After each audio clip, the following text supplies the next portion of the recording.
E aí, pessoal, tudo bom? Dando prosseguimento, então, às pequenas dúvidas e questionamentos do projeto Magíster, Estudos Jurídicos Trabalhistas, do professor Almir Eduardo de Almeida, eu vou comentar hoje com vocês a questão da distribuição do ônus da prova.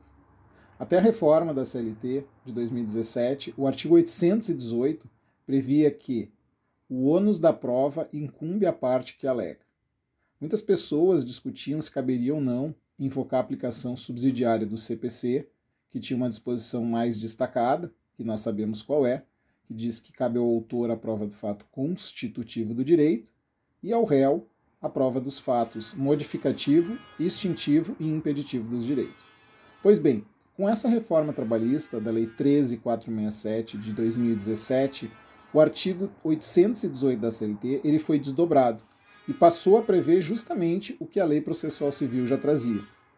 E aí a questão que eu vou refletir aqui, que eu vou ponderar para vocês, é a seguinte: se um cliente, seja autor, seja réu, me procurar e disser que não tem provas das alegações que ele traz, eu entendo que o caso é um caso perdido, que necessariamente eu devo ou desistir de ajuizar ou fazer um acordo para evitar um dano maior.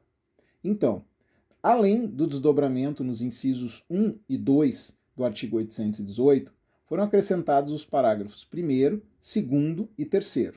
Nesses parágrafos, a lei consagrou aquilo que a doutrina chama de distribuição dinâmica do ônus da prova. O que isso quer dizer em linhas bem gerais?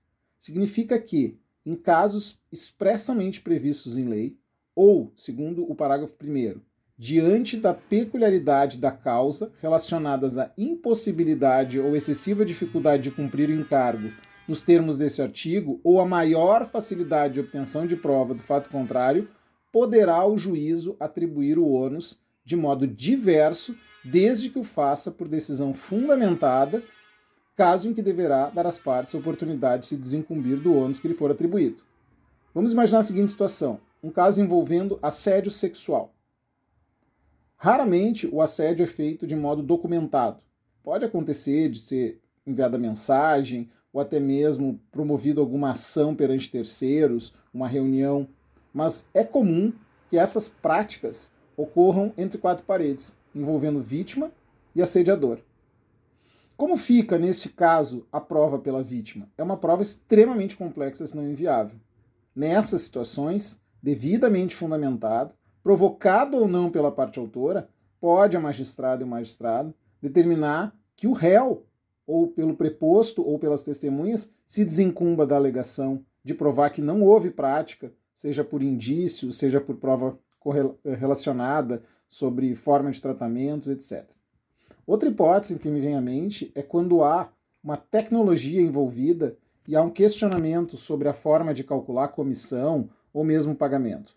Isso é muito comum em instituições financeiras e recentemente nós tivemos essa discussão com a empresa Uber sobre o critério de cálculo da tarifa dinâmica. E a Uber disse que não era possível demonstrar como era apurado porque isso envolvia quebra do sigilo do código-fonte e, por sua vez, divulgação de segredo industrial. Como uma motorista ou um motorista vão poder fazer prova do critério de cálculo de uma plataforma de alcance mundial e que tem o seu código protegido por sigilo? Cabe, neste caso, por decisão fundamentada como colocado, ao réu explicar o critério de cálculo, assim como as financeiras e demais empregadores em geral. Com isso, nós não estamos dizendo que sempre vai caber ao empregador a prova, mas que em determinadas situações, aquela prova impossível, inviável ou excessivamente difícil vai poder ser produzida não por quem alega, mas pela parte que tem melhores condições. Afinal de contas, nós ainda temos aquela ideia de que o processo é a busca da verdade real e que a prova não é do autor ou do réu, é dos autos, do processo e da magistrada e do magistrado. Certo? Confiram mais dicas, aproveitem para dar uma olhadinha nas notícias aqui no site Magíster e, querendo, enviem alguns pedidos para a gente poder abordar matérias que sejam interessantes. Obrigado.